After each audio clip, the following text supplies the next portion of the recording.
What's up, everybody? Episode 88 of the Standing A podcast. Hey, y'all already know what we about to do. We about to get into some real shit. Thank everybody for being here. I'm Tommy Rush. We got usual suspects. Courtney Tanner, the Burt Brown Sugar, Gary 3D Boxing. We got Steven Ringside Global and Jimmy Blue. Courtney, what's going on, man? Hey, y'all know what it is. Y'all know what it ain't, man. It's the one you love to hate and the one you hate to love. Hey, and I'm feeling the love, man. Hey, so blessed to be here. So glad we could do a quick turnaround. And and we got some esteemed special guests in the building with us today, man. Conditions are perfect. That's all I'm gonna say, man. Conditions are perfect, and other than that, man, we can do away with the pleasantries and hop into some boxing ish. Let's get it. That's what I'm talking about. That's what I'm talking about, man. Hey, Gary, what's happening, man? What's going on with you? It's good to be back. It's always a pleasure to be on. It's my favorite podcast to get to be a part of it after the day of boxing we just had. There's nothing better than this. And Texas is about to go to Final Four too. Let's throw that in. Let's go. Hook 'em. I heard that. Steven, what's happening? What's going on, buddy? So happy to be a part. Always awesome talking boxing, especially like Gary said, after a great night of fights. And I'm excited because after $5,000 of pledge, when you hit that certain level, they send you a shirt. So shout out to Aaron. And only $5,000 pledge, and then so I'm gonna keep donating. I'm gonna keep being on the show and just keep giving me free stuff. So I'm excited. Thank you so much. It's all about the money because I damn sure don't want you here. Oh boy. Hey, it's gonna be another great one with y'all too. And we got our boy Jimmy Blue, Mr. All Access Elite Boxing. What's happening, bro? Man, what's going on, fellas? Listen, guys, first and foremost, I appreciate showing love here in the Standing Gate podcast. Shout out to my boy Tommy, Courtney, Ringside Breeze, my boy Gary. You know what I'm saying? This is a boxing brotherhood. You know what I mean? We may not always agree on everything, but one thing that we are going to talk is, we're going to give some insights. We're going to give our analysis on these fights, man. And I'm just excited just to get an opportunity to speak to the fight fans. Appreciate you guys having me on. Yes, sir. Yes, sir. Hey, we appreciate you. We appreciate each of y'all being on. So y'all know what it is, man. Let's go ahead and get into it, man. Hey, we had a great night of boxing last night. I mean, we had multiple cards, some phenomenal fights. We were torn for time a little bit here and there, but you know how we do. We made it happen. We pulled the laptops out. We had stuff on the screens. Like, we do what we got to do so we can get what we fiend for in that boxing, man. So let's go ahead and let's kick into it. Let's talk about Benavidez and Plant.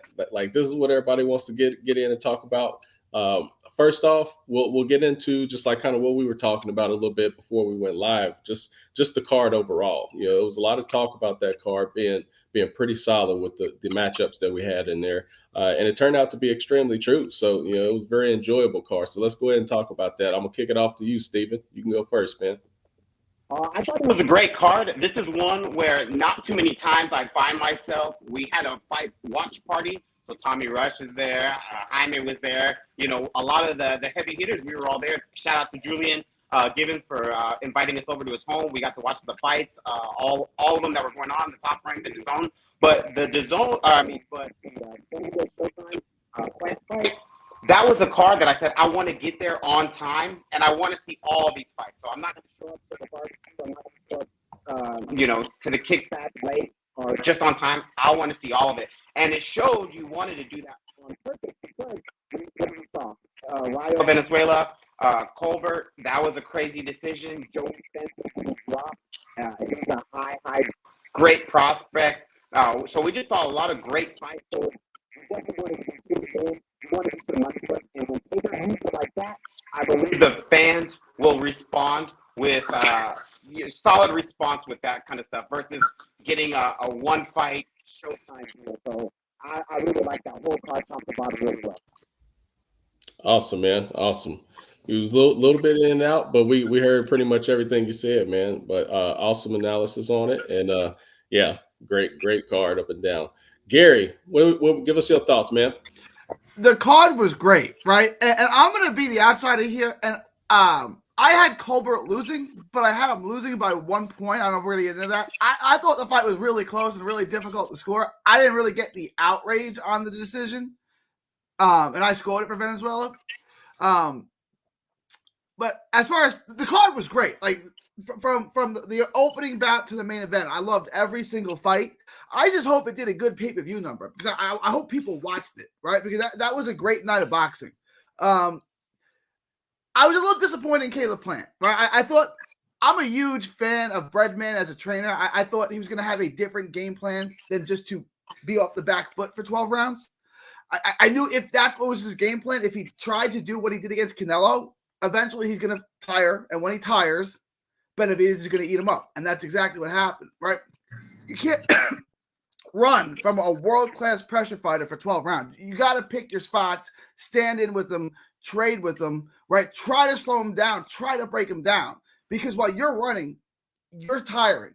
And he's not. And eventually, he's going to get you, which is what he did. And the pressure from Benavidez is just too much. I don't know how that guy makes 168 pounds, right? He looks like a heavyweight in there, but he makes it.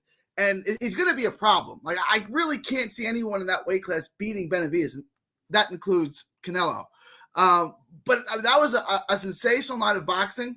And hopefully we have more like this, right? Like every fight, Jesus Ramos and Spencer, like, that's the kind of fight we need in boxing. Two undefeated prospects coming into their own, just entering their prime, fighting each other. I mean, that's 10 out of 10. And then you had the Colbert fight, which I thought was an entertaining fight, could contrast the styles. And then the opening bout was just a war. So, I mean, the whole card was like gold star. Yeah, man. Hey, appreciate that. Definitely it was, man. And it was very enjoyable. I mean, like Steven said, it was one of those ones where you wanted to get there early and see it from start to finish. Courtney, what you got, man? What do you think about last night's cards? Oh, look, 1 second. There you go. Okay. You know, when they first announced it, I was kind of panning it, man. I was kind of hating. You know, initially I didn't think it was a pay-per-view worthy.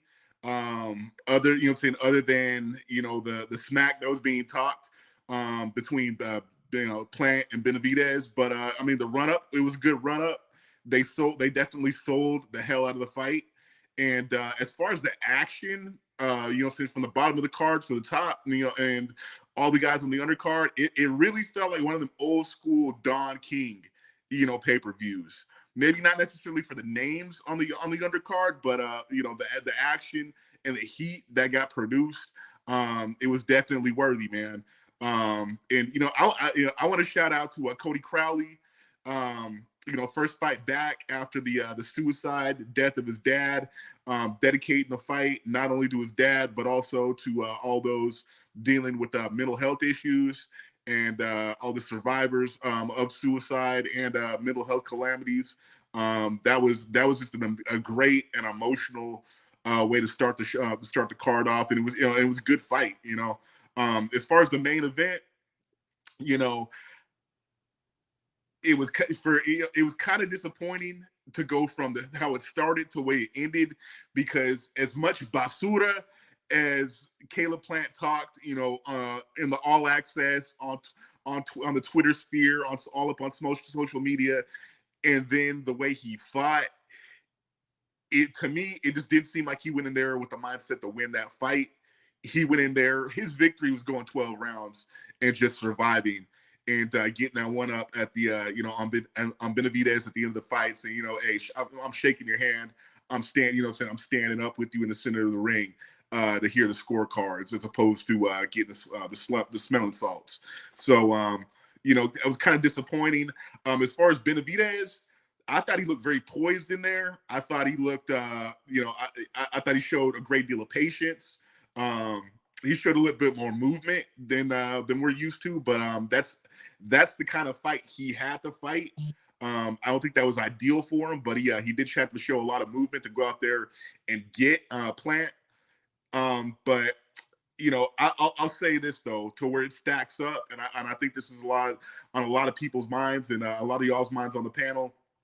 The inevitable, I think, is him getting in with Canelo. And from what I saw from Benavidez against Plant translates that to against Canelo. I don't think Canelo has much to worry about. I honestly don't, because if you look at it, the craftiest dude at 168 is the dude holding all the belts at 168. And if Caleb Plant was too crafty for him to get him out of there, I think Canelo he's gonna have too many tools in the toolbox for him to contend with that. And I'm really looking for Canelo to get him out of there late, if and when it does happen. I think it's inevitable. There's a lot of talk about Canelo fighting, going into the rematch with Bivol after he gets done with Ryder down in Guadalajara. I think he goes ahead, especially what we saw last night. I think Canelo's going to go ahead and beeline towards Benavidez, simply for the fact that fight is mad doable. Benavidez doesn't look unbeatable, and he makes more money fighting Benavidez than Bivol. If we just chalk it up and we're real about it. So, yeah, that's my assessment of the card last night. Overall, money well spent, and I look forward to seeing Benavidez back in there against whoever it is next. And as far as Caleb Plant, he's going to need to have a serious look at the drawing board at this point, especially in a division like 168. I really don't know what else is out there for him at this juncture, and especially coming off a performance like that. So. All right, yeah, most definitely. A lot of great points and great insight that you put in there, and you hit on some of the segue points that we're going to talk about. So when we kind of go round robin on this, and we're going to get to Jimmy Blue. Also, Jimmy, after you give your assessment on the card overall and the main event, like Courtney just kind of got into, let's start the conversation and kind of talk about Benavidez and Canelo, and what could potentially be next for Caleb Plant. Yeah, most definitely, man. Look, when we think about, a pay-per-view card, man, we always want to see some of the up-and-comers. I mean, this particular pay-per-view had everything that you wanted. It had drama.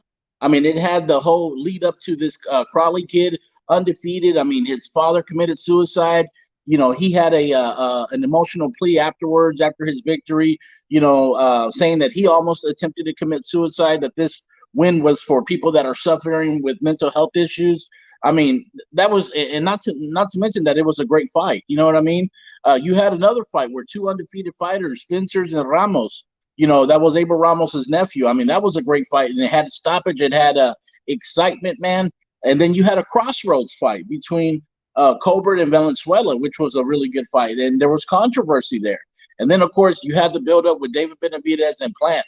And, props to Showtime, man, because I know Showtime has been in the news a lot lately, especially these last couple of months, with several of different fights being canceled, and you don't know if these guys are going to get bought out by Amazon or by NBC or Prime or whatever the case may be. We didn't even know that Showtime was going to still be involved in boxing, man, and these guys are still chomping at the bit. You know what I mean? And it's one of those things where when it was announced that it was going to be a pay-per-view fight, I truly thought that it was somehow or another it was going to be pulled from under us. I thought there was going to, I agree with Courtney. I didn't necessarily think it was a pay-per-view fight, but then once they started stacking the cards and really putting on a really good undercard, I think, you know what, man, you can tell that the emotions were high. There was true animosity, real bad blood between those two guys. And David and Caleb, man, they did a hell of a job just selling the fight, getting the fans interested. I mean, I knew people that didn't even watch boxing. I had cousins, I had friends that are, more casual boxing fans asking about, hey, how can I order the fight? I'm getting calls when we're at the fight night party, hey, how do I order this? How do I download Showtime? How do I go about this? People were invested. People were interested. And you know what I mean? Be it as it may, man, I think that, with Caleb Plant, one of the interesting things that I saw as far as from a tactical standpoint is he started off really slow. You know what I mean? I know that he hired Memo Heredia. He was in the best shape of his career. I mean, we've all seen the photos of him being, as far as toned out. You know what I mean? He looked a lot more he had a better physique than he had in the past. And, and Heredia's, known to work with a lot of great fighters. Juan Manuel Marquez planned. He's even worked with Chavez Jr. at one point where Chavez Jr. couldn't even make weight and started missing a lot of different fights and got him down to a catch weight when he fought Canelo at 160. I think it was 164, if I'm not mistaken, 166. Nevertheless, man, I think that Benavidez started off really slow. I was expecting him to be able to use a lot more of his jab. And one of the key interesting things leading up on fight week was they had apparently agreed to a 22 by 22 ring, which hadn't been agreed to. And Vegas hasn't seen that since, I guess, 1990. I mean, which, of course, was going to favor a mover, a boxer like Caleb Plant. And you know what? He did what he was supposed to do, especially in those first 6 rounds. He was frustrating Benavidez. He was getting off first. And, he was using a lot of his skill sets to his advantage. And I one thing that surprised the hell out of me was number one, Benavidez wasn't able to cut off the ring like I would like to see. You know what I'm saying? I think that I was really surprised on how in the second half of the fight it seemed as if he caught a second wind and he just wasn't tired. He just, if anything, he just kept coming more and more. And obviously Caleb tired out. He was taking a lot of shots, a lot of body shots, and Plant was kind of clipping him. Benavidez was clipping him a little bit, man. And I know that even after the fight, and we were all there watching the fight. One of the persons that took a lot of heat during that fight was Kenny Bayless. Now I know a lot of times, man, when we get these big fights, we get a lot of these referees that they live in Vegas and they referee high profile fights, but sometimes, man, I think age can kind of catch up to all of us. And I think that, with a lot of referees, man, they can either make the fight or they can break the fight. And I think, he's just, there was moments throughout the fight, and I know that everybody can agree, where, you got to allow these guys to kind of work their way out, let them fight their way out. And there was times, even from rounds 8, 9, 10, and 11, you would see Plant holding on Benavidez one of his arms. And Benavidez was swinging like hard rights in between and was still catching him on the inside. And, there was times where Bayless would break him up. And there was one point where I think he took him to the doctor to see how his eye was. I mean, he wasn't even really bleeding that bad. I mean, it's things like that, man, that just stops the momentum, But just kind of, touching on as far as Canelo Alvarez, Canelo Alvarez is, in my opinion, he's not a mover. He's not a boxer. Yes, he has great skill sets. He's a tremendous fighter. But, up to this point, we've never really seen a fighter that's fought Benavidez that's really been boxing and moving like Caleb Plant. A lot of these guys are just kind of stay in the pocket, and Benavidez just unleashes havoc on those guys. I did see moments throughout the fight where, Plant was trying to be a bully and was pushing Benavidez back. And I think, from a stylistic standpoint, if these guys are fighting in the center of the ring, and if Canelo's job is to try and counter and try to catch the bigger Benavidez, I don't know, man. It's going to be very interesting to see, because obviously styles make fights, and these are two complete different styles, which we could see a completely, totally different fight. I think it will be more of a war, just in my opinion. Yeah, it absolutely could be a war, man. And to your point, talking about the ring and Benavidez, in your opinion, not being able to really cut the ring off like you would expect him to.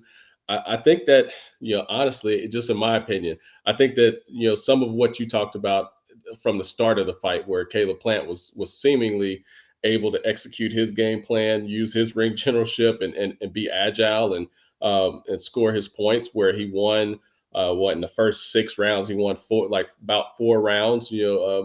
Most people would have given him about 4 rounds or so. I think that, as you said, like, this is, we're talking about the Mexican monster. He has that mentality that, hey, regardless, I'm gonna hunt you down. I'm not gonna chase you, but I'm gonna get there. And when I get there, you're gonna feel me. And I think that was kind of like some of his game plan was like, hey, I'm not about to let this dude make me chase him around the ring, this large ass 22 by 22 ring. This is part of his game plan. So I'm not even about to try to just really get too tense into it. He's gonna tire out, which he did, and Benavidez was able to capitalize on it. So in my opinion, I feel like that was that was a good play on Benavidez's part, because it showed and proved that he was going to have that stamina when it came down to it in the later rounds, and be able to turn that fight like he did. Eighth round on, it was it was a domination going on in the ring, and so that's just kind of what I thought about that piece, man. Great analysis overall. Steven, I know you can't wait to talk about Canelo, so give us your thoughts on a Benavidez Canelo. Well, can y'all hear me now? Can you hear me good? Yep. All right, perfect. So today, on purpose, I'm rocking the Canelo hat. I mean, we can't forget that there is one guy that has all the belts. So I get it. Props to David Benavidez. He beat Caleb Plant. But I don't remember the parades that David got that Canelo was getting when he was picking off all these guys one by one at 168 when nobody else was. So Benavidez lost his belt not once but twice, and Canelo gets blamed. I don't remember that being Canelo's fault. Then he fights Caleb Plant. He fights Billy Joe Saunders. He fights Callum Smith. And all these guys are cherry picks. They're easy guys. But if they were as big of a cherry picks as everybody says, how come none of these guys were going undisputed themselves? Caleb Plant said in an old Ring Magazine interview, "Oh, it's always been my dream to be undisputed." Well, brother, you had that belt, and there was other champions, and you could have made that happen, and you didn't. Benavidez, Plant, they've both been under PBC, and we know Al Heyman. If you got 2 golden tickets, you're not going to throw away one. You're going to try and split them and see where Canelo goes. So I get that one. But these are fights where a lot of these guys could have made, and they never did. So I just don't understand where Canelo is held to a different standard than everybody else. Caleb Plant, like I said, Benavidez beats him, and he looked tremendous. He looked awesome. Canelo stops him, and he was never going to beat him anyways. That was a cherry pick. So I just don't understand the double standard. Now, from what I saw last night, I would still go with Canelo just because I don't think Caleb Plant, even though he won those, you could say those first 4 rounds out of 6, right, till the tide turned. I don't think Caleb Plant had enough to keep Benavidez's respect. So that's why Benavidez didn't have to really cut the ring off really well or do certain things really well. And that's just a different game plan than you're going to have to work with Canelo, because Canelo will invite you in. He's had guys like Bivol, who is no fool. Canelo's gone to the ropes, invited Bivol in, and Bivol's like, "No, hell no. I know this game. I know this plan. I'm smart too." And Bivol did the smart fight and beat Canelo and didn't engage in traps that Canelo was trying to set up. Benavidez, I'm not sure that he's going to be that wise in the heat of the moment, and that plays to Canelo's strength. I mean, if you're a fastball hitter and a guy's throwing smoke, hey, this is perfect. You throw your 90 mile an hour, 99 mile an hour down the middle, and I will knock it right out the fucking park. And that's what Canelo does. Benavidez, walked straight up into Ronald Gabriel, and he was very young and inexperienced. You cannot walk down a Canelo Alvarez. He will invite you into the rings, onto the ropes. And if you're foolish enough to jump in there, then, we'll wake up and tell you how you did. But all this love that Benavidez is getting, the Mexican monster, was he born in Mexico? Does anybody know if he was born in Mexico, Jaime? No. Wait. Well, you're talking about baseball. He was born in Phoenix, bro. Okay, so the Mexican monster was born in Phoenix, knocking things out of the park. Canelo, I would argue Canelo is the Jose Canseco. Pipe down. Hey, you talked about Kenny Bayless forever. All right, that's where you use your time. I'm saying Canelo is a fastball hitter. David Benavidez throws fastballs straight down the middle and will come at you. Fine, Canelo hits those out the park. That's all I'm saying. The Mexican monster, well, last I checked, Guadalajara is in Mexico. Last I checked, Phoenix is not in Mexico. So we can stop all that. He's doing the right thing, getting with Mike Tyson and says, the Mexican monster, David Benavidez, that kid. And then you just switched it up. You had Bandera Roja the whole time. And you just threw that shit out the window because Mike Tyson called you the Mexican monster and you wrote that. That's soft. Be you. That's all I got to say.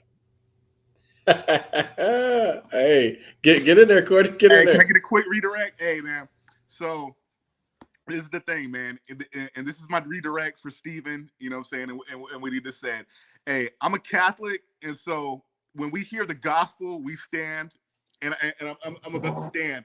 I'm about to stand for stay, because that was the gospel that was just quoted, especially regarding David Benavidez, and you know, and that whole spiel about wanting to be undisputed and what resulted from it.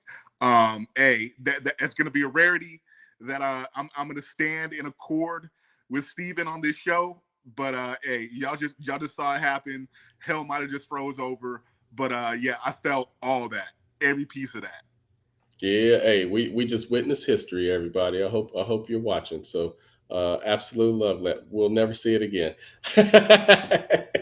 Hey, Gary, give us your thoughts on Canelo and Benavidez, man.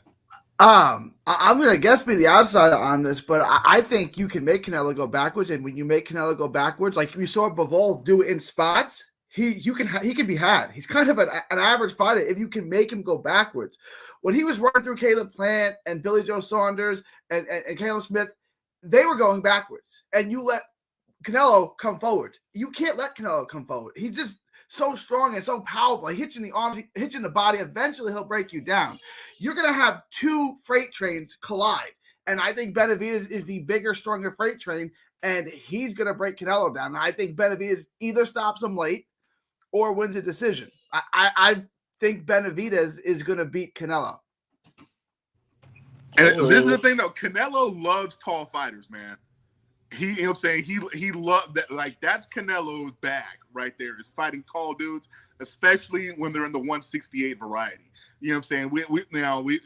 We've seen the aberration that happened, you know, when he went up against Bivol. But I mean, that was at 175.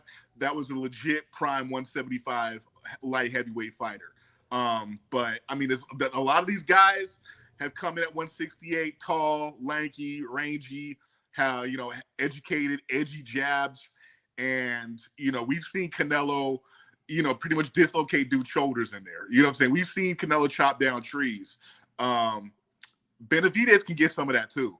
I really, you know, and I'm not going to marginalize Benavidez, but what Benavidez does great is not that much greater in comparison to what, you know what I'm saying, to what we saw from Caleb Smith, from what we saw from a Caleb Plant, from what we saw from a Billy Joe Sanders. So, I think in comparison, when people, you know, when they look at and they try to break down what a potential Benavidez versus Canelo fight looks like, or, you know, shapes up like, I just hear people talk about, you know, Benavidez is tall and he throws in combinations. Those aren't things that have proven to be what negates Canelo. So that's all I can really, not necessarily retort, but I mean that's the dissenting view I got to throw in there. Can I just comment on that one thing real quick? We go back. The guys that gave a young Canelo Alvarez trouble early was Floyd Mayweather and Oleksandr Lara. Lara got robbed, right? Can we all admit that? You're not Floyd Mayweather, and Floyd Mayweather doesn't run for 12 rounds. Mayweather's in the pocket at times, right? And you're not Lara. Lara hits harder than everyone you just named, and Lara is way more skilled than anyone you just named, right? So you're not Lara, you're not Floyd, and Canelo is infinitely better now than he was when he was 23, right? So Canelo's a better version than he is now, and whoever he's fighting is not as good as Floyd or Lara and can't execute like those guys did, right? So I think the plan now that Billy Joe Saunders had and Caleb Smith had and Caleb Plant had was to box him off the back foot, like he can't hit a moving target anymore, is now 100% the wrong game plan. Like, he's way better now than when he fought Floyd, 12 years ago, 10 years ago, whenever that fight was. Yeah, but one of the things that we have to keep in mind and we have to discuss is Canelo Alvarez is 32 years of age. He's already had 2 surgeries. He's coming off of a surgery, and we can't act and act like he's looking at his best on the last 2 or 3 of his last fights. I mean, you could kind of start seeing him kind of decreasing a little bit Yes, he's still a top level fighter. Yes, he's still one of the best pound for pound in the business. But I think, in my opinion, I feel that Canelo he's one loss away, man, from really hanging it up. One of the things that I'm seeing more and more often is him being, him drinking more, this loss against Bivol, it showed me something, man. It shows that Canelo always had stamina issues. He always had problems with his stamina. Yes, he would break down a lot of these taller guys that Courtney mentioned, Caleb Smith, Billy Joe Saunders, and all of these guys, break their shoulders and their arms. But I think that what we've seen when Canelo has struggled, he struggled against a bigger, stronger fighter in Bivol who was there throwing combinations. He was landing 3, 4, 5 punch combinations on Canelo, and Canelo just didn't have anything in the tank to even fire back at him. And when he would, I mean, Bivol just simply didn't respect him. Yes, there was moments and times where Canelo was playing possum on the ropes, but in my opinion, he wasn't playing possum. He was truly and actually tired. He was tired trying to act like, he was trying to dodge punches here and there, but he was getting clipped. He was getting caught. And I think if you have a Benavidez who's a younger fighter, who's, if he comes in in the best shape of his career, kind of like he did last night, and if they fight in the center of the ring and Benavidez were to, throw those combinations and just the volume of punches that Canelo hasn't yet truly seen, then I think it could cause a lot of problems. And I'm in agreement with Gary on that. I want to point something else about Benavidez, though. A lot was made in the run-up to this fight about Benavidez's weight issues, him being, a former fat kid, quote unquote. The thing is too is Benavidez is always soft around that midsection. That dude basically has no core. You know what I'm saying? And the thing is, but we all know boxing is not a body beautiful sport, though. You know what I'm saying? We saw Plant come in last night looking like an Adonis, and that muscle, eats up oxygen. So, I mean, I'm not going to say because Benavidez isn't a body beautiful cat, like that marginalizes him or that negates what he does. But I'll say this, though.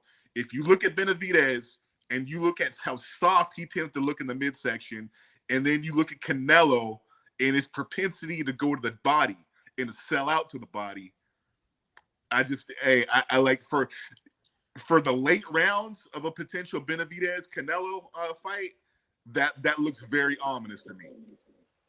That's a great point. I mean, I don't disagree at all. I just feel that it really is going to depend upon the version of the Canelo we're going to see, because I think that just with the injuries that keep piling up, I feel as if he's losing a little bit of a step. But that is still a great point. Steven, you had something? One of my keys to victory for Plant, and he started it early, but I watched some Benavidez fights, and nobody, to piggyback off of what Courtney said, nobody stays on Benavidez's body.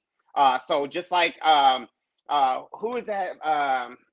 Teddy Atlas. He says it's like putting money in the bank that's going to generate dividends later on. Nobody that I've seen that's fought Benavidez will say, okay, you can come in here and then just stab to the body all night, to put a little bit of that gas out of that fire that he does bring. I'm not going to lie. Jimmy Blue mentions that Benavidez throws combinations. So I just wonder if Benavidez throws those combinations but wasn't able to, necessarily take Caleb Plant out.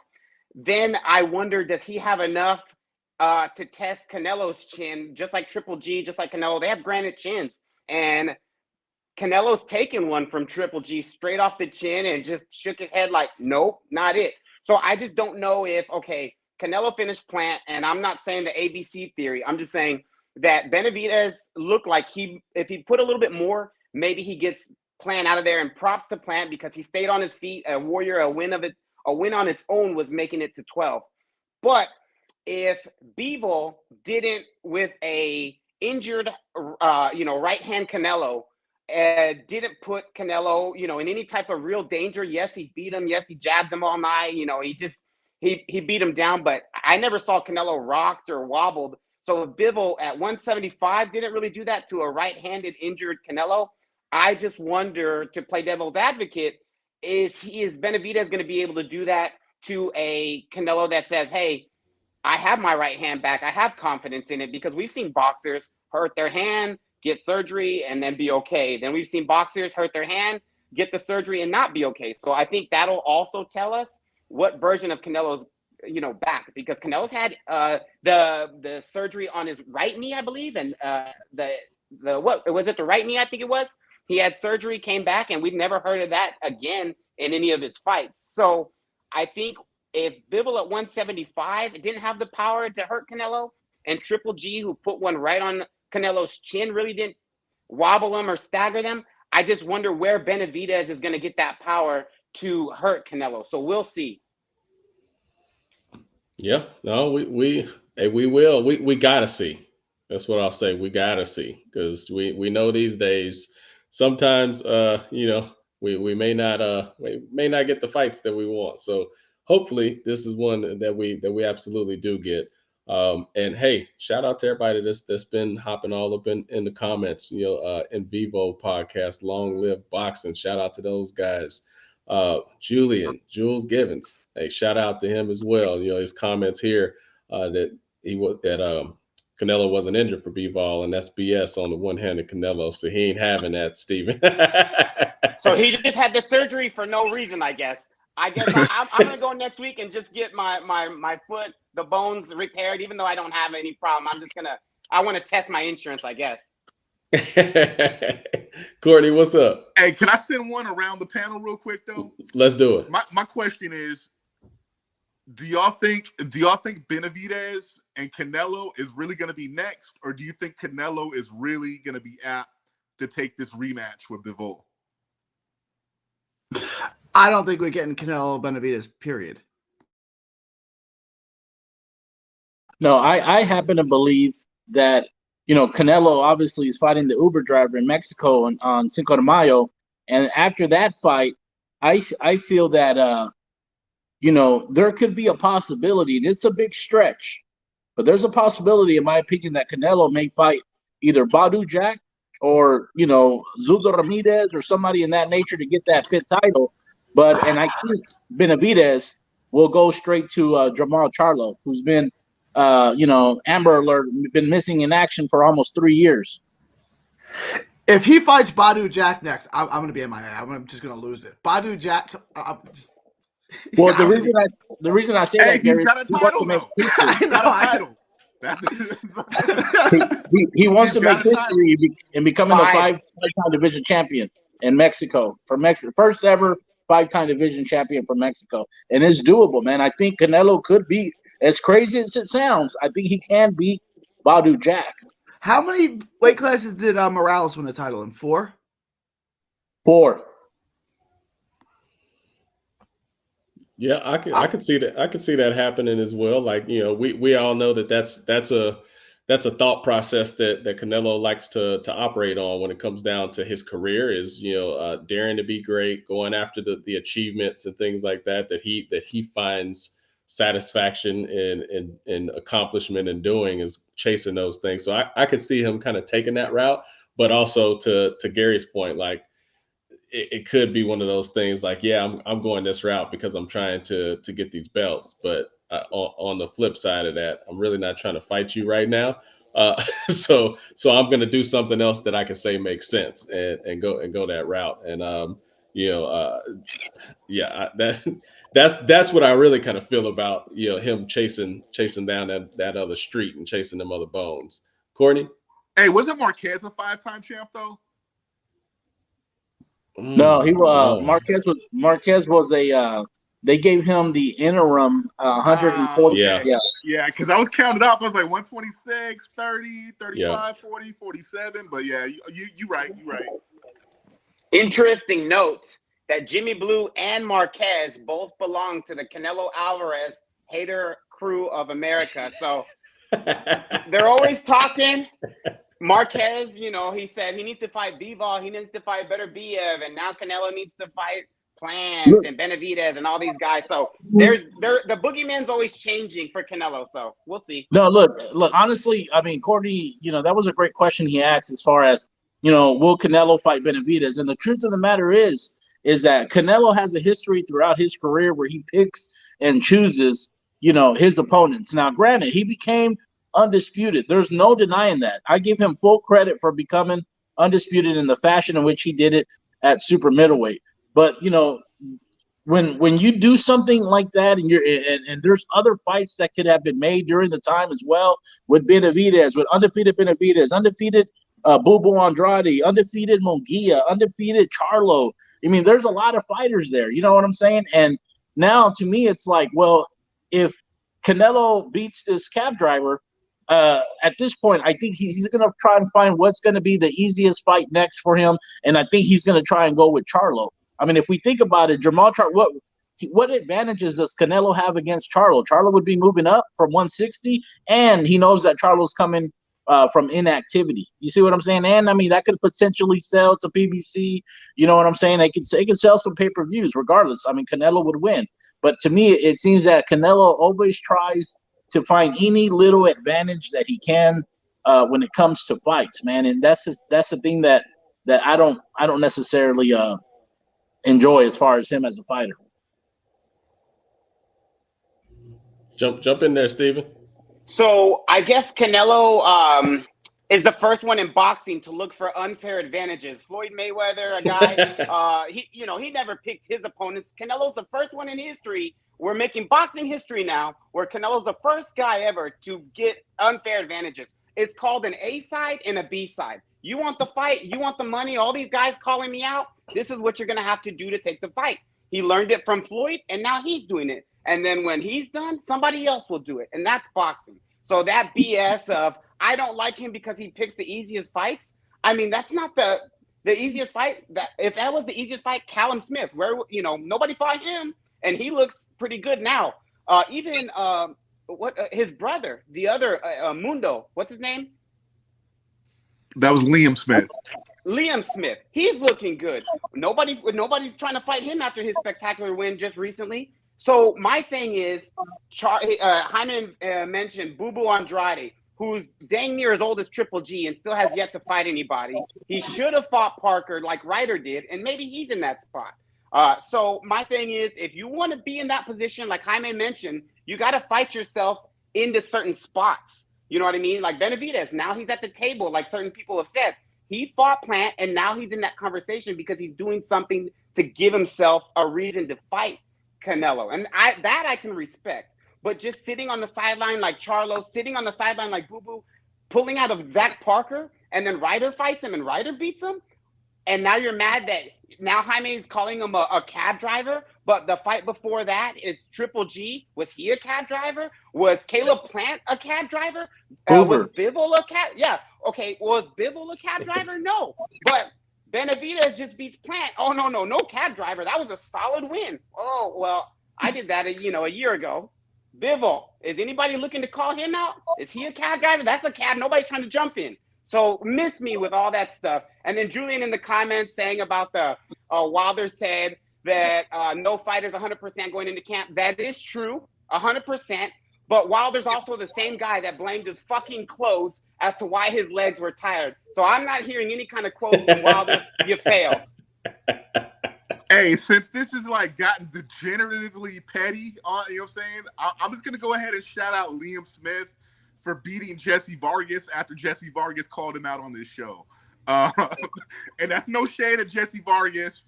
I'm just a little mad he didn't announce his congressional run on our show. We could have got the exclusive on that, Jesse. Damn, bro. Damn.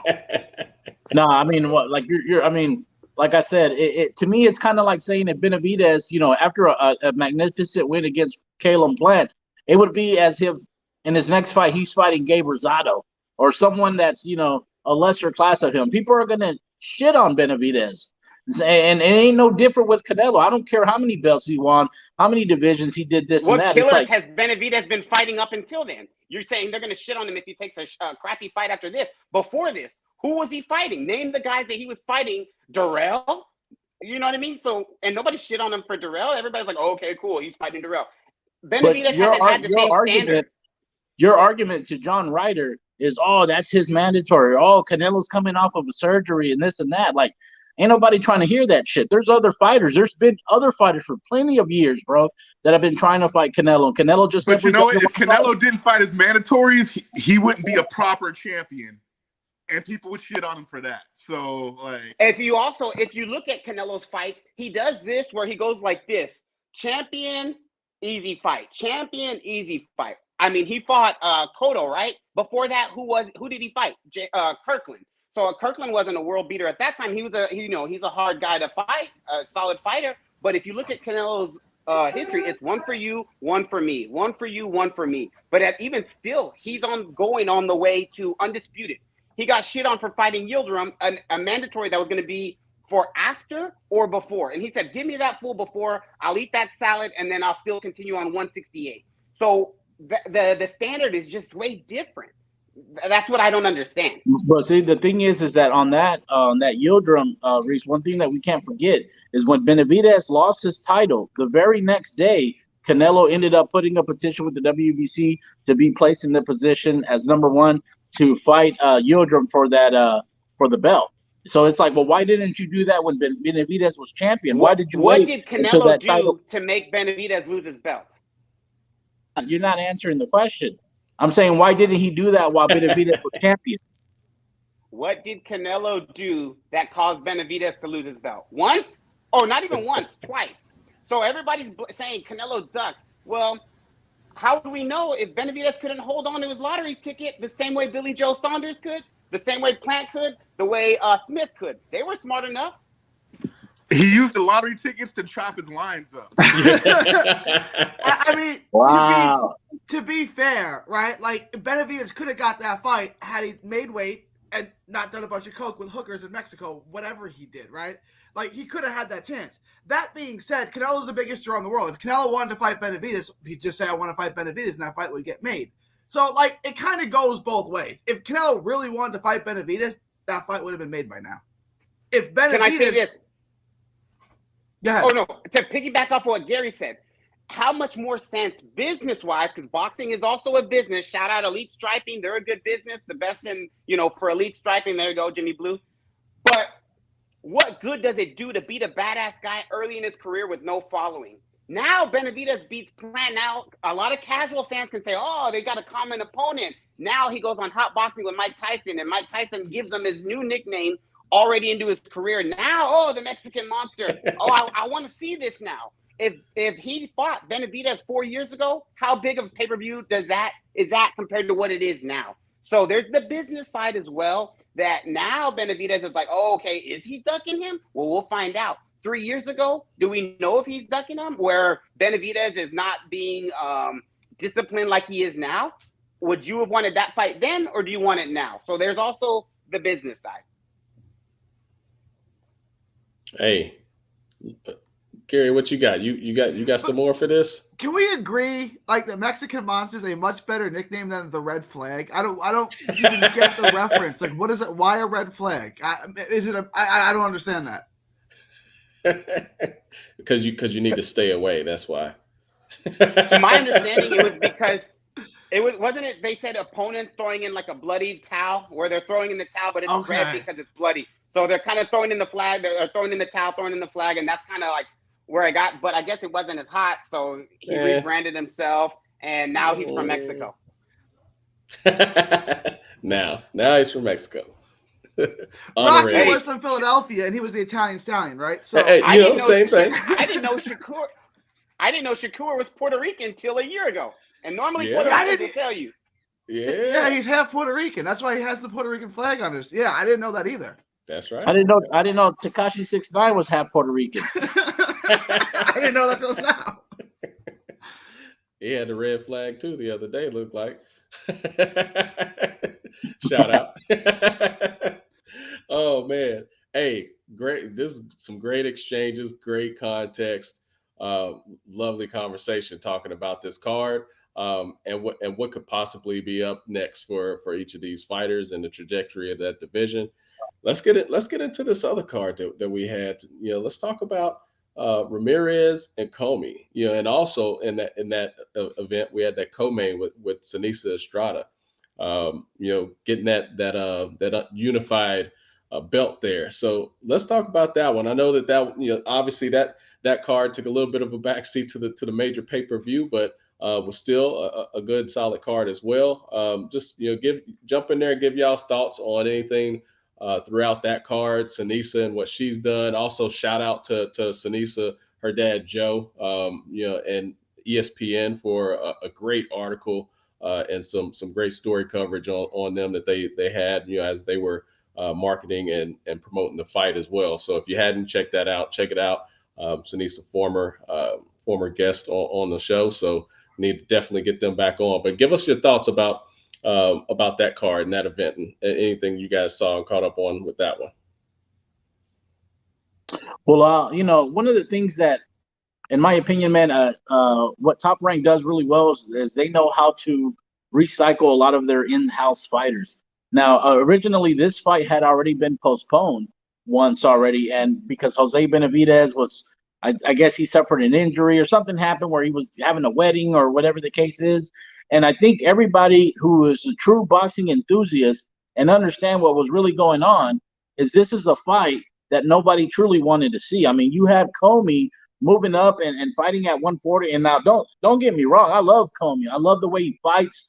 You can tell that he carries his country of Ghana on his back. You know what I'm saying? The guy can crack. But at the end of the day, man, we didn't want to see that fight. Everybody wanted to see Regis Progress versus Jose Ramirez. And everybody knows, I don't care if it has to do with money. I don't care whatever anybody wants to throw out there. He ducked Regis Progress, and that's a fact. I mean, who gets married in October? That was real fishy to me, man. I was like, what? Okay. I was like, yo, who gets married in October? That just didn't. I don't know. That didn't sound right. And and then also. As far as the negotiations, in terms where he's, saying pricing himself out or saying the money wasn't right or whatnot. But the question got asked, who wanted to see that? Well, the 15,500 people who showed up at Save Mart Center in Fresno. I will say this about Jose Ramirez though. He's got that local fan base on lock. Terrence Crawford didn't even have it like that in Omaha. And those crowds were a sight to see. So, I mean, props to Jose Ramirez for being able to get the bag, in those conditions or under those circumstances and still being able to come out, the hometown hero smelling like roses, getting roses thrown at him on his way to the ring, Roman Gladiator style. But yeah, I think Jose Ramirez, I don't think he's necessarily trying to cash out. But I think after what Taylor did to him, which I think was way more mental than physical, I think he's on that risk aversion game, like heavy. Do I think? I think we'll see. I think we'll see him pick up another belt, another strap before it's all over. But that's going to be one of those situations where he's probably like fighting somebody for a vacant belt when everybody, worth fighting is moved up or moved on. So, he didn't want none to reach his pro guy, that was obvious. But the thing is, where he can ride that wave is nobody else at 140 does either, except for maybe Subriel Matias. And that, I mean, we all know what's up with that dude. That that dude's got bodies in the ring, and it's probably bodied some people outside of it, man. Allegedly. Allegedly. I mean, in terms of a super bad standing 8 count alumnus, two-time alumnus, looked extra crispy. Yes. Extra crispy. You know what I'm saying? That was a bucket. That was that family combo, multiple family combos, and had sides, and had biscuits and corn on the cob and gravy and mashed potatoes and all that. That's scary. That's real scary. Last time she was on the show, I told her the shot she knocked out that opponent with probably would have put most dudes down at 112, 115. And here she is dropping down and unifying at 105, and is on the cusp of undisputed. She's about to be real Clarissa Shields-ish in this career, in this when it's all said and done. But I think her only limitation is gonna be the size factor. Very tiny girl. I don't see her going too far beyond like 112. But I don't know. The women's game, as far as weight divisions and the amount of credible fighters that are in each division, is fluid. So we've seen some women fighters go up or go down in weight where they had absolutely no business being at, and collected scraps. So it's gonna be exciting. And there's going to be a lot of, speaking of family combos and crispy, it's going to be a lot of chicken frying and people crying in the lower divisions in women's boxing with Super Bad out there on the prowl, straight getting it. So yeah. Hell yeah, man. Gary, what's up? Seniesa Estrada's become like must-watch appointment television, right? Like absolutely. Used to be like the women's bout was part of the card. Like she is the card. Like when she was on, like I forget what I think Ramos was on at that point, like opposite, and my attention went to Estrada. Right? Like I'm like, all right, Ramos is watching this guy. My attention is fully on Estrada, and she is so good. Like she's not quite as aggressive as she used to be, but now she's boxing more from long range. Like she is really, really multifaceted. She's not just a swarmer. She's not just an aggressive fighter. Like there's so much to her. I'm tempted. I haven't done it yet to bump her to number 1 ahead of the GOAT on my pound for pound list. I haven't done it yet, but I'm like that close to doing it. Like I've always said, you can't lose your number 1 spot for winning. But she's making a good case as the number 1 pound for pound women's boxer in the world. Hey, I mean, I can see where you're coming from with that, man. I mean, she's definitely got the goods, and like you said, multifaceted, for sure. Swiss Army knife when it comes down to the skills that she has in the ring, and how she goes about putting them all together and showcasing all of that talent. The defense, the range, like everything, like her, man. Like I think just nitpicking, it was like there are a few moments where she would let that guard down a little low on the side and leave herself open for kind of like an overhand a little bit. Other than that, like there really wasn't shit that you could really really nitpick on and critique when it came down to it. I mean, it was super crispy, man. So I fully agree that she could be, she's definitely up there. If anybody is up there in talks of, who is it, Clarissa Shields or Seniesa Super Bad Estrada, she's placing herself in that spot. And for Ramirez, I like Comey, so I like to see Comey get another payday. He's always puts on an entertaining fight, but that's a done. If I'm a sanctioning body, I'm never giving Ramirez a position to fight for a world title again because he ducked a world title. And it's Prograde. Like Prograde is like Lord. No one will fight him. Like it doesn't matter. I talked to Bobby Benton, who's the head trainer of Prograde, back in December before that fight went to purse bids. And Bobby Benton looked at me and said, "Gary, he's not fighting him. He's not. Ramirez isn't going to fight us." I was like, "What? Prograde for a world? Like why wouldn't he?" And he's like, "He's not fighting him." And I talked to Aaron Navarro, who's the co-trainer and cutman of Regis Prograde. They said, "Gary, he came to the table before anything, before we even sat down and said it's not enough money." But how do you know? We haven't even made an offer yet. And he just said it's not enough money. It's like, well, you don't even know what the offer is. And it's like, it's not enough. And then he took the fight with Comey. I mean, this is Ramirez. He's a former unified 140-pound champ.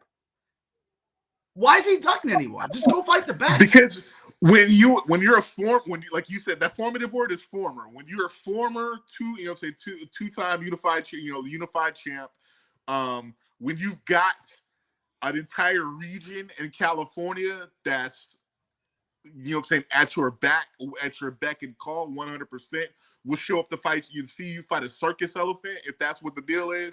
You can, and you have a promoter like Top Rank that can get a fight with you against a circus elephant on TV. You can make moves like that. That's that's all that is. I like I said, I think fear of what Prograde can do to him. And that's minuscule. You know what I'm saying? To say any of these fighters are scared of another fighter, like that's really a stretch. That's more for us, a banner or whatever. Like these dudes do this, you know what I'm saying? So in terms of him being scared of what could physically go down, if he fought Prograde, that's tertiary. That's probably third on the list. I think number 1 is, like I said, I don't think he'll ever really be mentally back from what Taylor did to him. But then secondary it's the comfortability factor. You're gonna do what you can get away with for the most amount of money. So, guaranteed he made, he made 7 figures for, fighting a dude like Comey, whose best days are long behind him. Mr. Courtney. What's up? I was just going to say, can you repeat that line where you said you're going to do what you can for the most amount of money, right? And then you mentioned the circus. You mentioned the elephant, which was, if I can fight an elephant and get paid for it for the most amount of money, I'm going to do it, right? Yep. Didn't earlier in the show, Jimmy Blue said it just looks like he's looking for Canelo's looking for the easiest fights, and that's just, it's weird how different people it's cool and other ones it's not. And then also, speaking of the duck, nobody's gonna mention Fury. I'm gonna turn my mic off, man. You just hijacked my point. Okay, sorry. Well, nobody's gonna mention Fury not taking the 70-30 against Usyk. But hey, there's no heat there. Don't worry about it. Boxing media. Well, let's not talk about that. Canelo, he's ducking the Mexican monster. Come on, man. Like it's just so different. So that's just where I'll leave it. It's just, you made a great point. Some of these boxers at the end of the day are going to do what they can for the most amount of money. And you got to forget, Comey, yes, nobody wanted maybe to see that fight. But which one of us can go a whole year without not working? And this is what these guys do. They got to sign up for fights. So it's tough to say, oh, we don't want that as a boxing media. Some of these fights got to go because these guys can't fight each other every other weekend. We'd run out of a lot of the buildup. So I just wanted to say that you said the perfect line where Ramirez is going to try and do the most what he can for the most amount of money, the easiest fight. And, Fury, same thing. Hey, if any of our viewers are pissed off at me later on, who have a wedding anniversary in October, hey, hey, I'm 39 years old and unmarried, so that says a lot about me. So it's like, hey, it's just comedy, y'all. Chill. Look, let me. I want to touch on a couple of points. I know we keep saying making the most amount of money, but it's just not about making the most amount of money. It's about making the most amount of money with the least amount of risk. And that's how these fighters look at it, especially when they're fighting guys that they know there should be no reason why they should lose to those guys in the ring.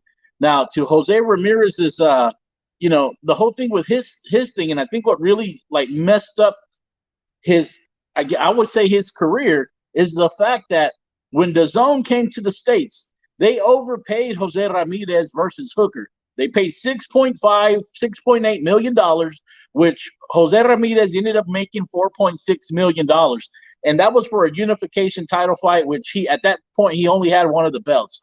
Once he beat Hooker, Hooker made a career high payday of $2.8 million or whatever it was. As soon as Ramirez ended up beating Hooker, he ended up getting eventually ended up getting a fight with Taylor. And we know that with the Taylor fight, he also was making, I think he made $3.1 million, and there was always a lot of back and forth.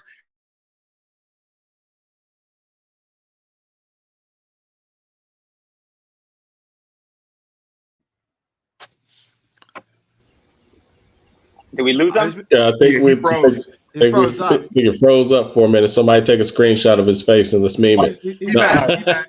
I'm sorry. Are you back? You back? No. He mentioned that, man, Jose Ramirez had 11,000 fans. My thing is that when you have a fighter that's from a city like Fresno, California, those cities have budgets. They have monies at their disposal. And what Top Rank and a lot of these managers do is they get with sponsors from the city that don't get a lot of activity out there. They don't have any NBA teams, basketball. So whenever they're bringing in something that's going to bring residents out to enjoy the night, Top Rank is going to offer, hey, man, give us $50,000 and we'll give you guys 2,000 tickets. Hey, Vandergrift Chevrolet, if you give us $10,000, we'll give you $500. And so in my opinion, it's not true die-hard boxing fans. It's just tickets that are basically being given away to sponsorships. So it makes it seem as if this kid's a ticket seller. Because if you take him to Texas, you take him to Vegas, New York, or anywhere else, he ain't gonna sell tickets. That's why they're always constantly putting them in these fights in Fresno that he's supposed to win. And I think that it's already embedded in his head that like you guys touched on earlier, when the Regis fight was offered, I'd make more money fighting Richard Comey and this and that. And I don't know if you guys remember this, but Ramirez has been talking a lot of shit lately.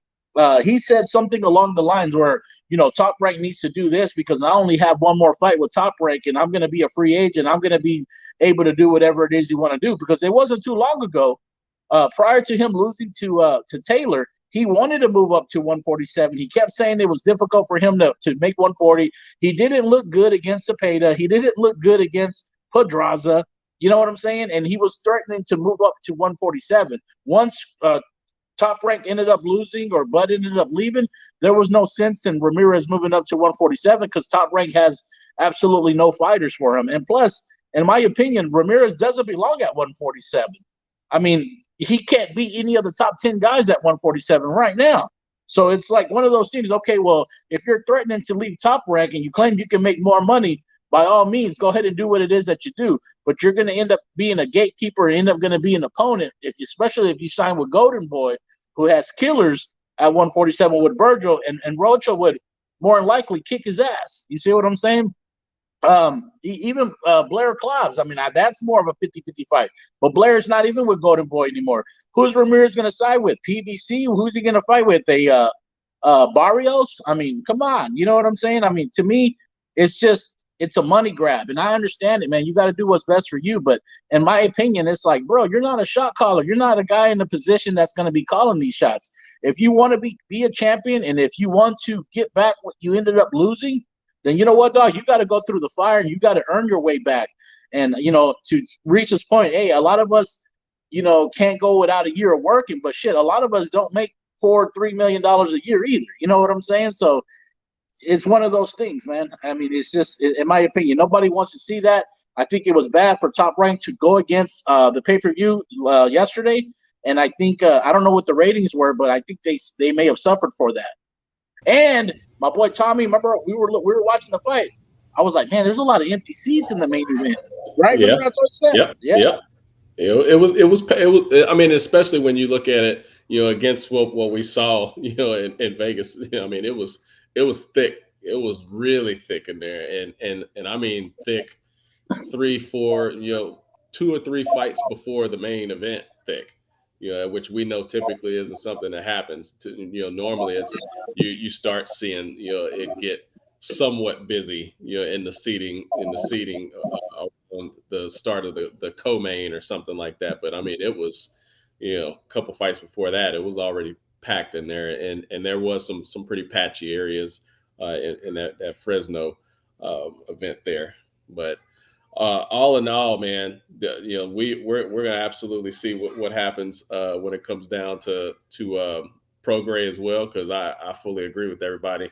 100% duck. That he didn't want none of that fight, and he probably will never get any of that fight, but he'll continue talking shit. So we'll see what happens. But speaking of talking shit and pricing yourself out, y'all kind of alluded to it a little bit, but let's hop into this topic about fucking Tyson Fury and Oleksandr Usyk. I want to know what y'all's thoughts are, because I know I have mine, but Gary, tell me your thoughts on the broken down negotiations and all of the things that are being said by both parties in regards to why we're at this point now. If Ramirez was a duck, this is like a triple goose. Like, this is ridiculous from Fury. When Wilder wanted to fight Fury said, send the contract, I'll sign it. When that fight was in negotiation, Fury was like, send the contract, I'll fight it. Derek Chisora wants to fight me for the 8th time for absolutely no reason. Send the contract, I'll fight it. Usyk, I'm retired. Well, maybe if you offer me $500 million, then maybe I'll make me your best offer and I'll think about it. Then it was, I want 70. You want 70%. Usyk just beat Joshua twice. The biggest name in the heavyweight division, he beat him twice. You want 70%? And Usyk, for some reason I'll never understand, agrees to it. He agrees to take 30% when he's got 3 belts and just beat the biggest name in the division twice. Like, if I was Usyk, I would not take one dime less than 51%. No, I'm getting the lion's share here. I beat Joshua twice. He agrees to 30%. And then Fury still finds a reason at it. Fury is not fighting Usyk. Why? Because he can't beat him, right? We say people aren't afraid of other fighters. Like, that's for the fans to say. And I think, like, there's a there's a lot of truth to that. Like, there's a lot of truth to that.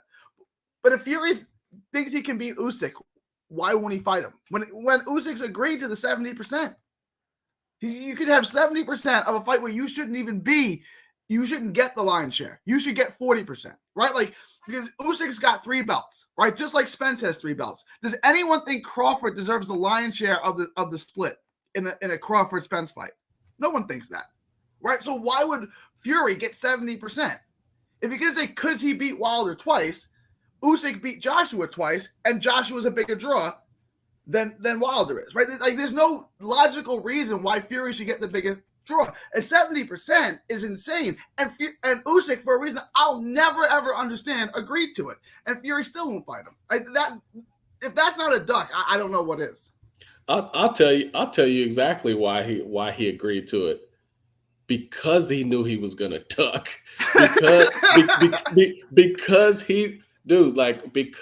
everything that went on when Usyk pulled up on Fury and it was standing there in the corner of the ring, staring in his eyes, and Fury was talking all of that shit. Took a selfie.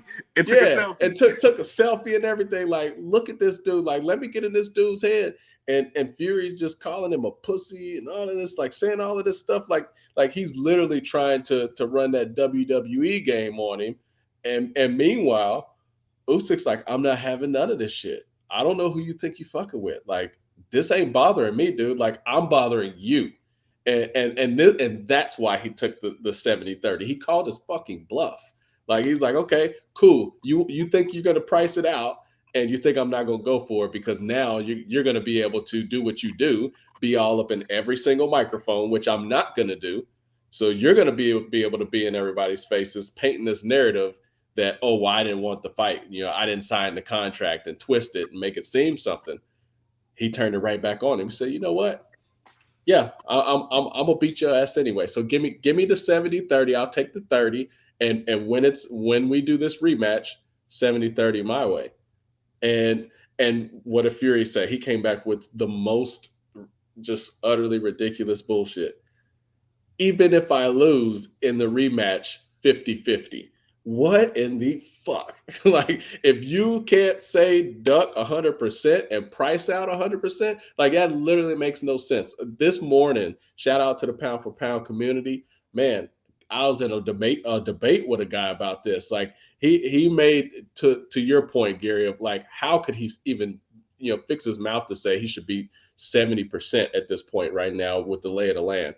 This guy is saying, well, he's the lineal champion and he's a world figure, and nobody knows Usyk other than hardcore boxing fans and people in Ukraine. Which, yes, he's a hero there, but he's the third most famous boxer and even in his country. Bro, come on, man! Like, it's not making sense, and especially the second fight. So if he's a world figure, and I'm in the ring with this world figure, where we're going to give Fury all of this credit, and say he should get 70%. Let's just say that he's supposed to get 70% because he's a world figure and he's the lineal champion. Cool. So that means he's going to sell. People are going to order it and be there to watch him and pack the seats for him and be paying attention to it. And then when Usyk beats his fucking ass in that ring, are they going to like forget who Usyk is the next day? And he's not going to be super well known for beating this world figure and lineal champion and should deserve to be the A side? It makes no sense at all. Like, Fury, we could say not scared, but he is very, very disinterested in fighting Oleksandr Usyk. Now, look, I don't agree with the 70%. What I think is that, if I'm Tyson Fury, I can see why he's playing that hand. Obviously, he's playing the hand because he fought Wilder 3 times on pay-per-view. So he feels as if he's a pay-per-view star. He should get the lion's share. And, Usyk, if I'm not mistaken, has not fought on pay-per-view. Has Usyk fought on pay-per-view? That Right, Anthony yeah. Joshua, Anthony Joshua, both of them, they weren't? No, the first one definitely wasn't. I don't think the second one was. Yeah, I think it's just regular. I mean, maybe in the UK it was, not here. Here it was just on the zone. Before they switched it up and jacked up all our rates. Son of a... Every fight on the zone is pay-per-view now. Okay.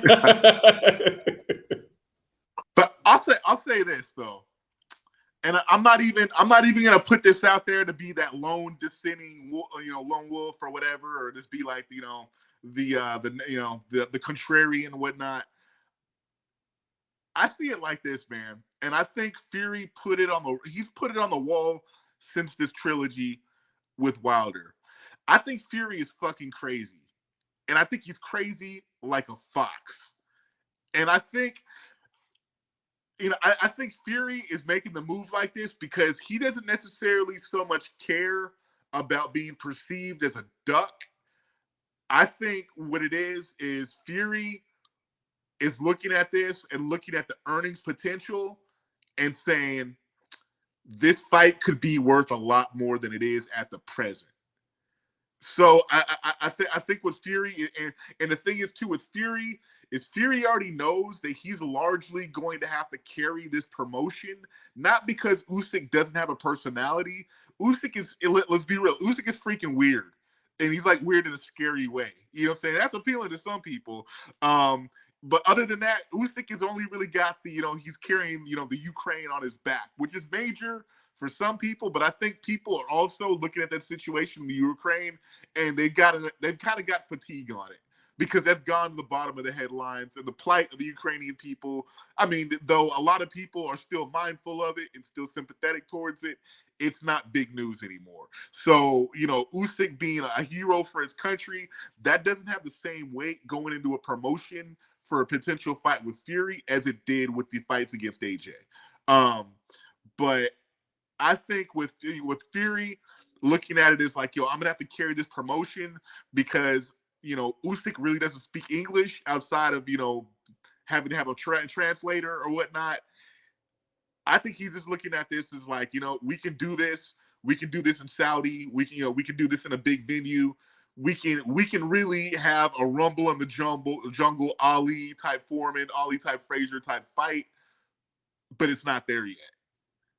And I wish Fury would just say that that's his reasoning behind it. Like, hey, I want to fight a couple more people. You fight a couple. Let's build up to this. But, with Fury and the WWE mantra and him carrying that over to the negotiation table, it's backfiring on him in the court of public opinion. But I think it's a duck, but I think what it really is a calculated duck with an end game. Yeah, but I think that with Fury, I mean, we got to look at if he's trying to capitalize and maximize the amount of money that he's going to make. He has to keep in mind that in reality, it's not going to be pay-per-view in the United States. If they fight in Dubai or whether they fight in London, nobody here in the States is going to be paying pay-per-view at 4 or 5 o'clock in the afternoon to watch these guys fight. So I think that, in Fury's mindset, yeah, he was the lineal champion. He beat Klitschko, and then he went on his hiatus with drugs and mental illness and ended up coming back and ended up doing all these things. Joshua was coming off of already 2 or 3 losses. And when Joshua was trying, in my opinion, it was a desperation move on Anthony Joshua's team and Eddie Hearn when they were trying to make a fight with Tyson Fury at the end of last year when they were at the negotiating table. But if I'm Fury, it's like, bro, you're just coming off of back-to-back losses. Like, why would I, give you a chance to fight me? Like, it loses momentum. It loses. I mean, the only real true diehard fans that are going to watch Fury versus Joshua is going to be in the UK. It won't be in the States, and that's the thing because I think the money is in the States, but it's also in Dubai. But if you can get the Dubai money plus pay-per-views type money, I mean, I don't know, man. You know what I'm saying? It's just one of those things where. And he just had his 7th baby. It seems like every year or every 6 months, he's having a new baby. I don't know about you guys, but damn, Yeah, well, he'll need to be having no more of those. Go ahead, Courtney. So you make the point about it not being a pay-per-view or it not be a high-selling pay-per-view or whatnot. The thing is, Fury, he's promoted by Top Rank. That's his co-promoter. If anybody can make a pay-per-view and anybody has the roster to stack an undercard, it is Top Rank. And Top Rank they've done pay-per-views, at foreign locations and foreign venues before.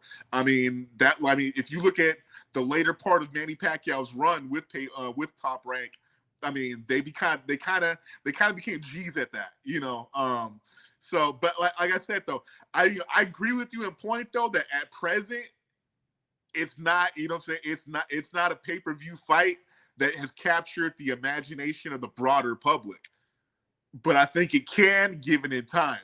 With Usyk fighting, So Usyk, I think his next two mandatories are Philip Herkovitz and if somebody can fill in the other one, and Fury, he's going up against Joe Joyce next.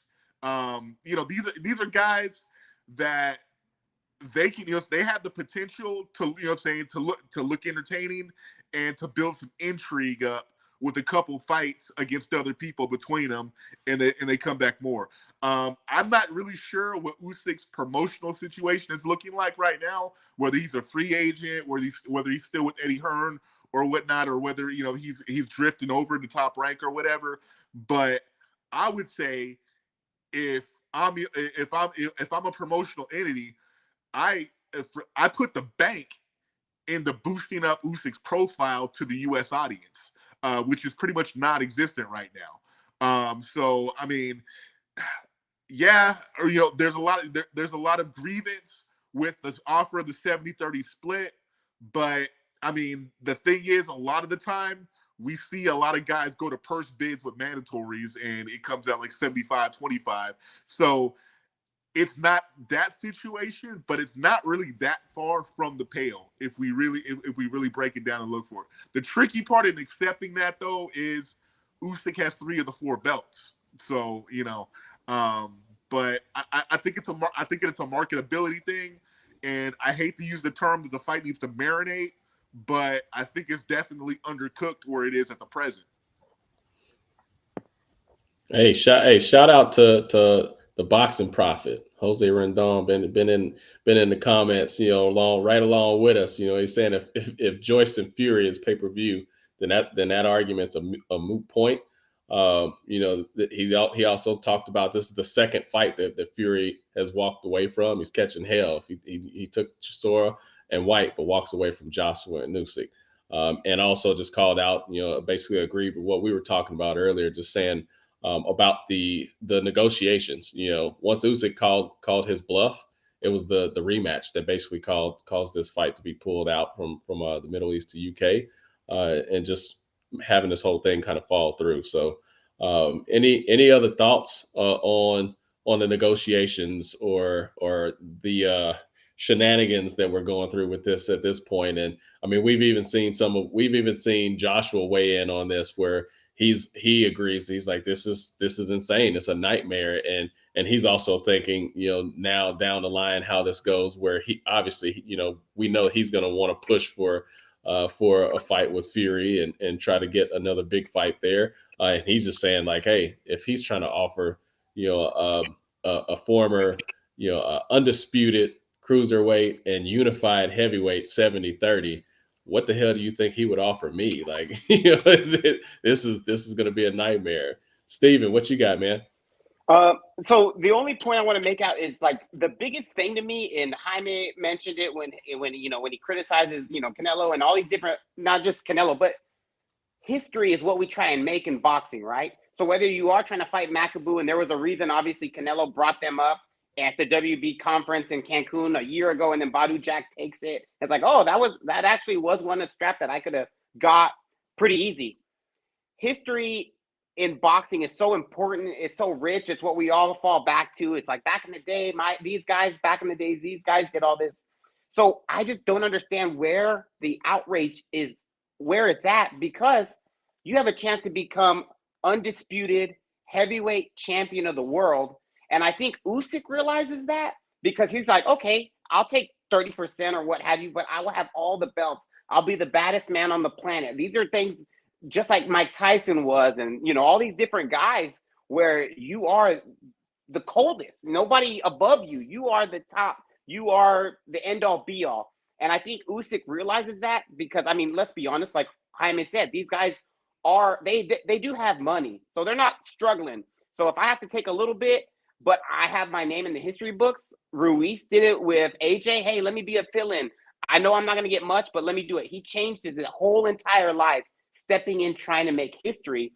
And the fact that Fury doesn't want to do that, to go for all the belts, and Usyk does, it's crazy. Like you mentioned it, Tommy, where Usyk's not bothered by it. And to quote the late, great Bernie Mac, nothing bothers me, I bother it. That's Usyk. He doesn't care. This dude's at war. You think Fury's going to say something that's going to upset him or scare him or anything? This dude is at war. So boxing, it's a game. You know, he's like, Anthony, Belly. Like, this dude is nuts. I am not fighting a guy that's doing these things. Like, I would rather him talk about my mom, say how ugly I am, say all these kinds of things, than these crazy serial killer quotes that this man has. You know, like, it's nuts. So I think, like, to piggyback on everybody, Fury knows that. And to Courtney's point, he's crazy like a fox. I want none of that. Let me fight a guy that is really, down to earth and hasn't lost it. Because this dude is nuts. And I just think that it's criminal that we're not going to get to see an undisputed heavyweight because of a rematch clause after a guy did a 70-30. Shout out to Long Live Boxing, Manny, and Sean Hicks. They also went off on Fury, and rightfully so. So I don't see a lot of people doing it. There's some guys that did it. So shout out to those guys, but it's just crazy. So that's just my little 2 cents on that. This is my thing too, is like, all right, show of hands. Who here is really thrilled about a potential Usyk reign as the undisputed heavyweight champion? Like, okay, all right, fair enough. But like, why, man? Like, you know what I'm saying? All that's going to be is a rehash of when the Klitschko's had all the belts. Can I answer that question? Like, you know what I'm saying? It would just really go back to people, particularly American fans, and like, aside from the Brits, like, we're the only ones who really count as far as driving the sport, driving the culture. But like, as far as like Usyk reigning with all the rings, on some Thanos shit with the heavyweight champ, like, I'm sorry, it does nothing for me. Like, I mean, it would be, it's it's cool, it's the accomplishment or whatever, but Fury does way more for me than Usyk holding all 4 belts, simply for the fact that Fury is so fun to root against. And you know what I'm saying? Like, Fury is so fun to hate. Like, with he's got that Floyd factor for you. You have all the reason in the world to root for the guy morally, but from an entertainment standpoint, nobody want to hear that shit. Like, but don't we want the best fighters holding the championship belt, not the most entertaining? If you just want the most entertaining, that's WWE. I mean, great. There's got to be a balance, though. There's got to be a balance, though. You know what I'm saying? People, you know what I'm saying? Mike Tyson is Mike Tyson because he gave the people that much to talk about. You know what I'm saying? Like, okay, but you're saying an entertaining factor. Is anybody talking about Buster Douglas other than Buster Douglas, caught him? You know what I'm saying? Like, but like, okay, so if Crawford, is Crawford talking about Lennox Lewis, you know what I'm saying? So Crawford's not the most entertaining, but say he goes undisputed. Are you mad at it, or you're like, well, I mean, I'm not mad at Usyk. I'm not mad at Usyk because, like, but I'm saying, like, it just does nothing to generate excitement about the heavyweight, the premier division in boxing, the heavyweight division. And like I said, like, I don't know. Maybe I have PTSD, Steven, because, and I know you, and I know you watch boxing like I watch boxing, man. I mean, I want you to think back. Do you remember the Klitschko era in the heavyweight division, man? Like, I do. These dudes were making title defenses on tape delay on ESPN2 at like 5 a.m. It's like I grew up watching, you know what I'm saying, all these heavyweights with so much polish and flourish and excitement and frenzy, and then we had the Klitschkos defending against somebody who was, George Foreman flourish, but no George Foreman skill, at some obscure soccer stadium in Hamburg, Germany on ESPN2 at 5 a.m. Like I said, I'm a crackhead, so I stayed up to watch that shit. But it's like, damn, I don't. Nobody ever The disputes other that, hand, Courtney. the other hand, Fury's gonna be up in your face every 10 seconds. Saying like, I fucking hate this dude. But you're gonna, but you're gonna watch the fights with that much more enthusiasm to root against him. Like, that's all I'm saying. So the reason why I want to see Usyk as the undisputed champ was because go back like 2017, 2018 when Usyk was a cruiserweight. And I said, whenever Usyk becomes a heavyweight, he'll run through that division. Like he'll beat Wilder and Joshua. Absolutely, 100%. And everyone laughed out loud at me like I had said the dumbest thing in the world. And I was right. So why do I want to see Usyk? Because I just want to be right. Like that's there's no more. Hey, I got a homie named Nick Angarame who said the same shit as you, man. Yep, everyone laughed at him. Right? Yep, Nick did. Hey, yep, you did. You both did. Shout out, Nick, but it's still this. To answer your question, Courtney, about Usyk, how it may not do a lot, like it doesn't move the needle for me, things as such. It doesn't necessarily move the needle for me either. But what I will say is this. If Usyk becomes undisputed, I think we would see more and more fights in the heavyweight division with Usyk fighting Wilder, Usyk fighting Reese, Usyk fighting, whoever it may be that's up and coming. You see what I'm saying? Because I think that with Tyson Fury, man, he's going to hold everything hostage because he just and look, he's 38, 37 years of age, and so is Wilder. Wilder's already up there in age. A lot of these guys are in their mid-30s, close to 40s. I don't necessarily see Usyk is in his mid-30s too, though. He's 36. You got to think about it too. Is heavyweights peak in their mid-30s?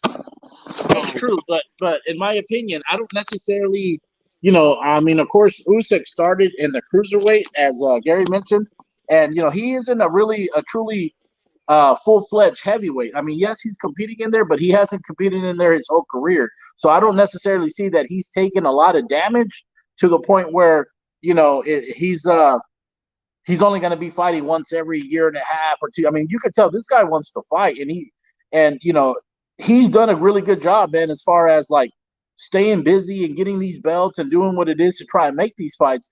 And guys like Wilder, Wilder, we didn't know if he was going to return or not when he took the beating from Fury. He ends up coming back, and then he goes on these hiatus. Andy Reese had that one miracle night against Anthony Joshua, and then changes his whole lifestyle, and starts having problems. I really believe Andy Ruiz is Steven's little cousin.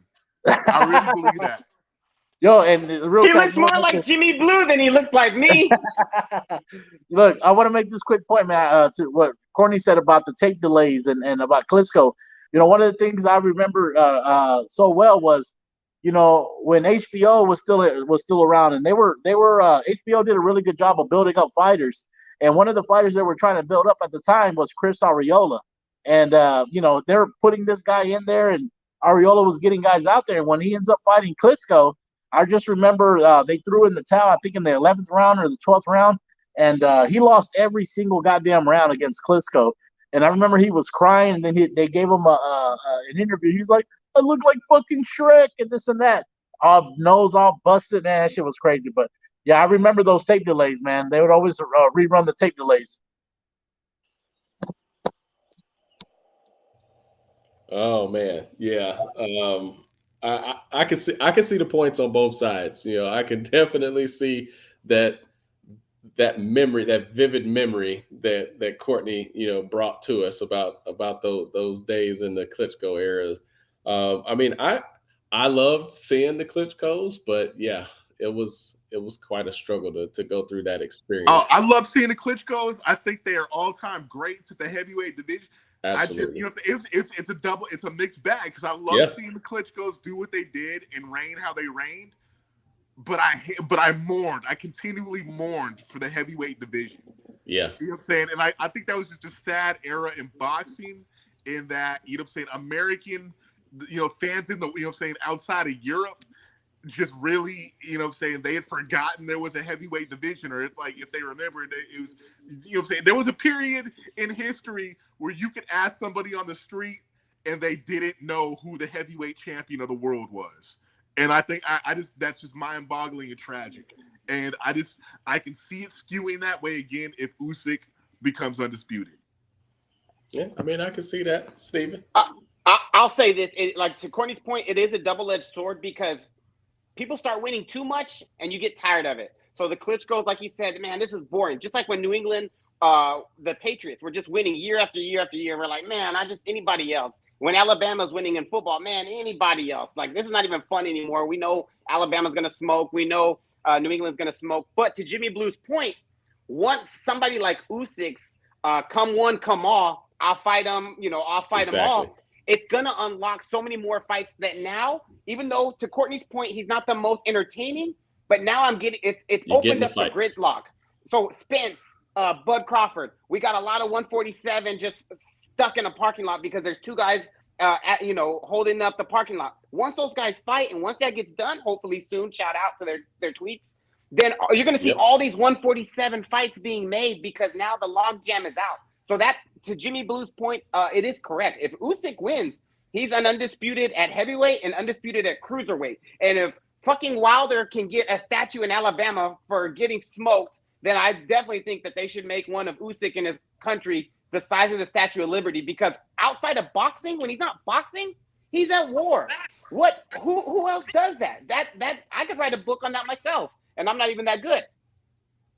Hold up, man. The whole criticism on the statue for Wilder, that's bogus as shit, man. Oh my God, bro. He lost and then they made him a statue. His hotel can't show love for him?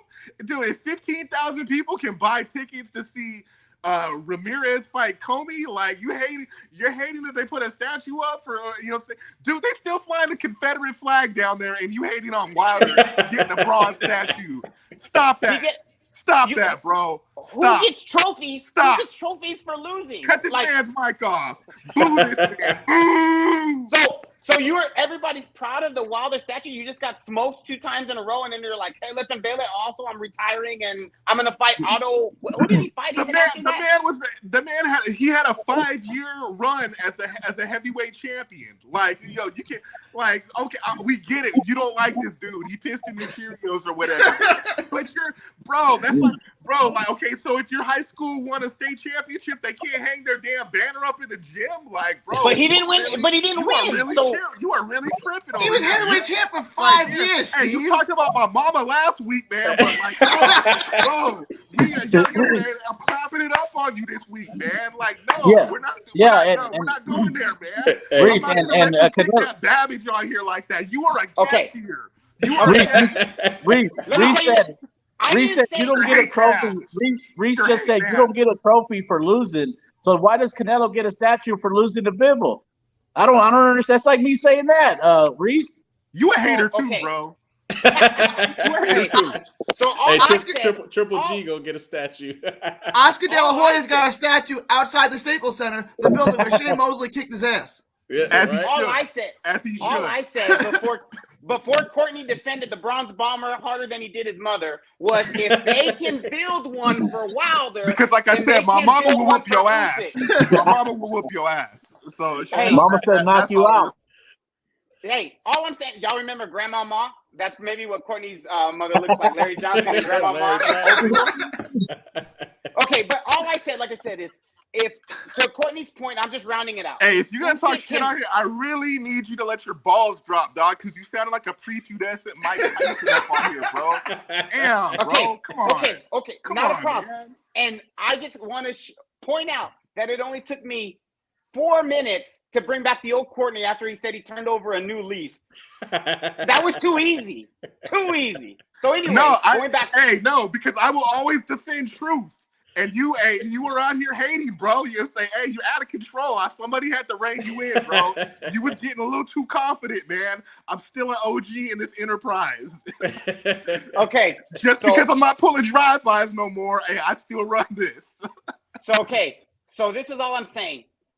To Courtney's point, it's boring if Usyk can be a champion, but stars are made every single day, all the time. So it just takes a little bit. I think, like I said, if Usyk goes cruiserweight and heavyweight undisputed, man, that dude's a star. And like I said, he deserves a statue, rightfully so. And, make one for everybody, I guess. But I'm just saying he can become a star.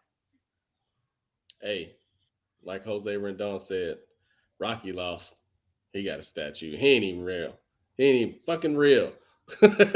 So, hey, statues Does can anyone happen, else find baby. that weird? Like, Yeah, Joe very. Frazier is actually from that city. He actually beat Muhammad Ali, but he doesn't get a statue. Rocky Balboa does because he beat Apollo Creed. Like, Yeah, and in the Hall I of think Fame. Joe What Frazier kind did of get a shit? statue. did he? All right, I good. think Good. Frazier did get a statue. Well, he better got one. Shit. Everybody ain't running up the stairs on that one. Shit. Oh man. What you got, Courtney? I was about to say, if we're getting super technical, Joe Frazier is actually from South Carolina. He So is. That's true. That's true. So where does the Spence Trophy go? A statue Brooklyn. in New York? Yeah, in New York or Texas? Oh shit, man. Hey, man, this has been phenomenal. This has been phenomenal, fellas. We know that obviously, like next week, we've got some decent fights that are going to be coming on as well.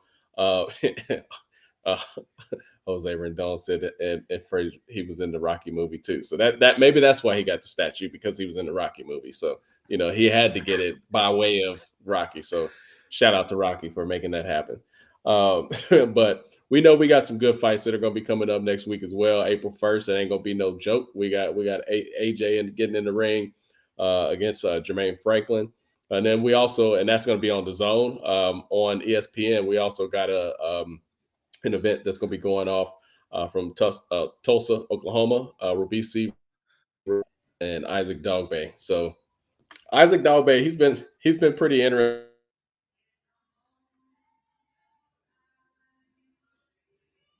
Oh, we lost Tommy. Freeze it up today. What's that? You froze We lost up you a on little us. bit. Yeah, it just locked. So, but we know we've got both of those events coming up, so that's going to be really good as we go into next weekend. Man, I can't wait. This year started off great with boxing, and we know it's going to get even greater. So, definitely looking forward to everything that's coming up here in the near future in the boxing world. Oh man, shout out to all of our guests, everybody that was in the comments as well.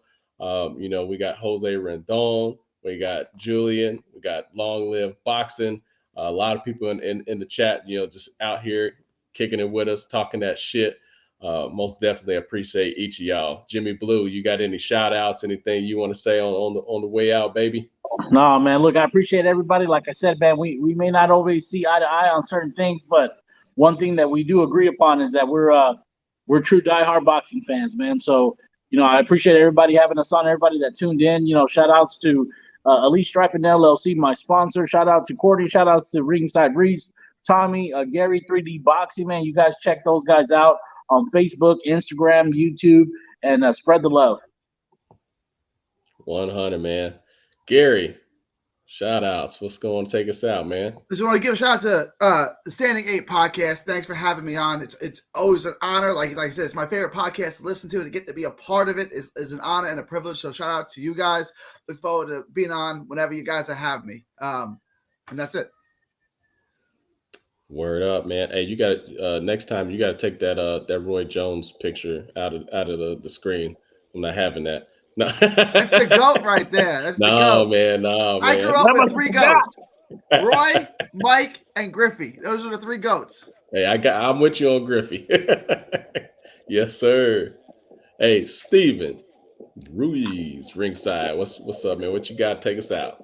Oh, no, I just got to give a huge shout out to you guys, man. The Standing 8 podcast, there's nothing better. To me, this is one of the best shows. I love 3D. I love All Access Elite. But, man, I always got to represent the Standing 8 because everybody here gets a chance to speak their mind. There's nothing that can't be said. And like Jaime said, we might not agree, but it's great. Iron sharpens iron.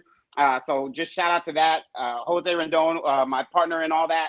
And all this. So shout out to you guys, Tommy, Aaron, Courtney, Jaime, 3D Boxing. I can't wait for, more boxing. It's going to get real nasty because everybody knows I'm a huge Canelo fan. And, after he does what he does in Guadalajara and he calls out maybe Bivol or Benavidez, I'm going to be all up in these chats. You're going to see that little teddy bear. And if you see it, just don't even hit reply. I will murder you in this chat. Hey, we already know you're gonna be looking for a sharpshooter in them chats, man. I love seeing it, man. Hey, Courtney, do your thing, bro. Hey, shout out to all our guest panelists, and in particular, thank you for collaborating with us and bringing what y'all do well, and better than anybody else, because y'all are you and there's no replacements or whatever. But thank you for linking with us and really making your fans our fans and vice versa, man. Hey, that's special. And I say repeatedly, there's enough boxing in this pod sphere for everybody to get some, and everybody to cross pollinate, and everybody to be able to enjoy and get the most out of this sweet science, and what we all know and love. And just anytime we can talk, we can get together, we can link, and we can share our best thoughts and get the best of ourselves on the sport of boxing. It's all good. It's all to the good, and it's all positive. And we need more of that on social media. Want to give shout outs to Aaron Sorial. Give a shout out to D-Rock, Daniel Pena, Michael Gomez, Nick Angarami, as I mentioned before, Antoine Wilkes, Dame Lee, Chris Ramos, Julio Z. Everybody rocking with us on the Pound for Pound in our group on Facebook. And like I said earlier, I'm probably going to get some flack in my inbox on this about my comment as far as American fans driving the sport, and because we don't care about anybody else. We're the only ones that matter or whatnot. But to our international audience and our fans around the world, we at the Standing Gate, we want to let you know that y'all matter. And thank you so much, truly, for making us who we are and what we are. And we just look forward to bringing you the best content possible. And we hope that you enjoyed this podcast as much as we enjoyed sending love out to y'all. So, one. Word up. Hey, absolutely, man. Appreciate all of the shout outs. I appreciate each of you guys: Jimmy, Steven, Gary, Courtney, Aaron, Michael, D-Rock, everybody, man. All of our partners in crime. All of the listeners, all of the supporters, everybody that subscribes and follows and comments and shares and likes our content. Absolutely love and appreciate everybody, and just, all of the hardcore boxing fans, man, because we stick together. We thick as thieves, man, and we stick in this shit, and we enjoy it. We talk that shit, and it's all love in the end, because it's love for the sport. It's love for the love of the game, and that's what we're here for. So definitely appreciate all of you guys, man. Hey. Oh, and one more thing, man. I don't want I don't want to get it twisted, man. I just want everybody to know I confronted Steven with Christ-like love because I wanted him to be better. I just wanted him to be better. So, it is what it is.